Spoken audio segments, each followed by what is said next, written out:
Hello अनु। Hello Shanu, कहो इस time phone क्यों किया?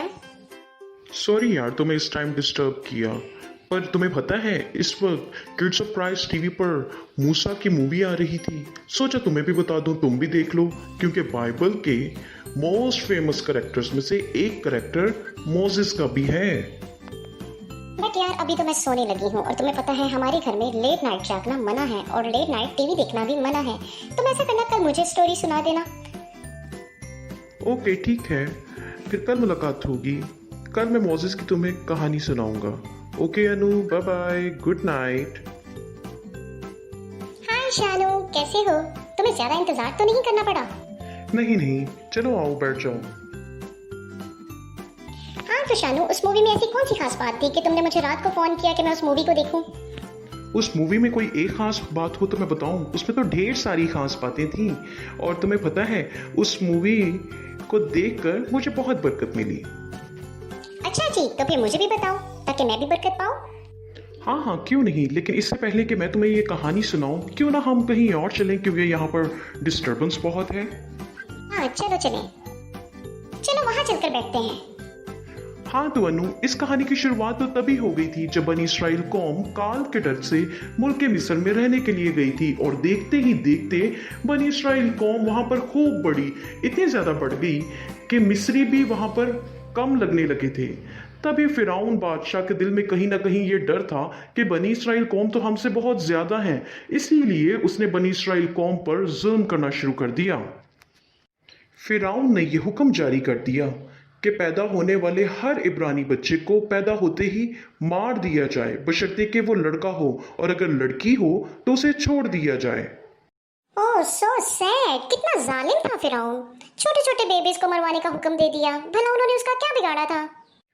उन बच्चों ने तो फिरौन का कुछ नहीं बिगाड़ा था, लेकिन ये फिरौन के अंदर का डर था जिसकी वजह से वो ये सब कर रहा था, क्योंकि उसको इस बात का डर था कि बनी इसराइल कौम तो मिस्रियों से बहुत ज्यादा हो गई है। इसीलिए उसका जुल्म दिन ब दिन बढ़ता जा रहा था।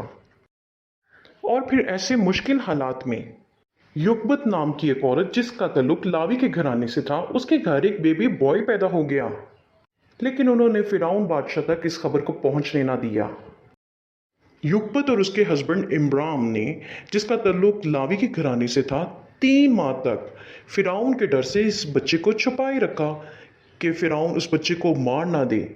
और जब वो बच्चा 3 माह का हो गया तो उसकी माँ ने एक खास टोकरी बनाई और उस टोकरी में उस बच्चे को डाल दिया।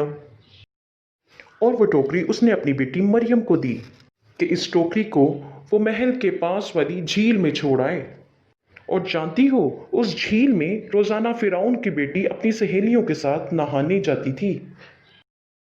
उस दिन भी वो अपनी रूटीन के मुताबिक नहाने गई, तभी उसकी नज़र उस टोकरी पे पड़ी और बच्चा रो रहा था।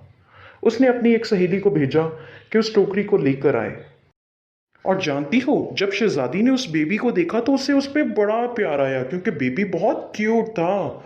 उसने कहा कि अब से मैं इस बच्चे को पालूंगी। उसने उसका नाम मूसा रखा, क्योंकि वो पानी से निकाला गया था। वाओ, बेबी कितना लकी है ना।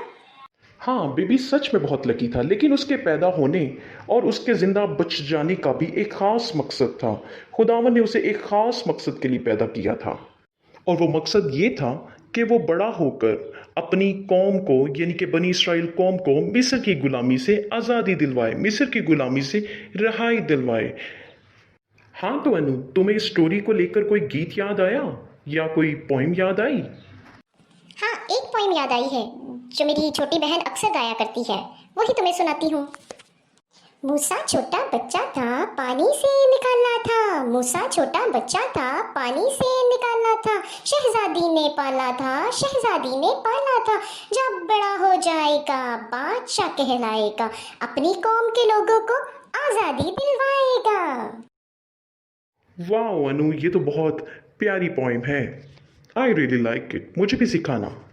जी हाँ दोस्तों, जैसे मूसा का इस दुनिया में आने का एक खास मकसद था, वैसे ही मेरे और आपके भी इस दुनिया में आने का खास मकसद है।